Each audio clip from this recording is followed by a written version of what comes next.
I think, Rachel, I have every sympathy for you because you are probably in the most difficult position. This isn't going to be any great comfort for you of anyone on this choice between deal or no deal, because beef and lamb, as you say, are one of the areas where there are very high tariffs going into the EU. So I said deal or no deal, there'll still be disruption, but it makes a very, very big difference in terms of you. So if there's a deal, then there shouldn't be tariffs. The thing that both sides have agreed on, if there's a trade deal, that it should be no tariffs, no quotas. So that a deal means that should evaporate.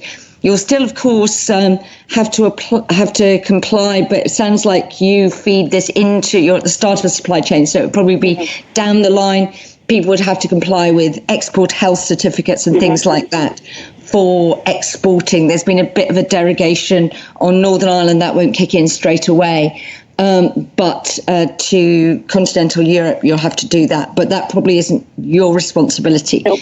So the question of who bears the tariff is really interesting, because there's this thing in economics about who normally pays the tariff, and that will be paid by the person who does the import or export at that point. But then the question is actually, where does that end up and who ends up paying? Does it end up, if demand is relatively invariable, so relatively inelastic, then it'll probably be passed on to the final consumer. So prices in shops would just go up.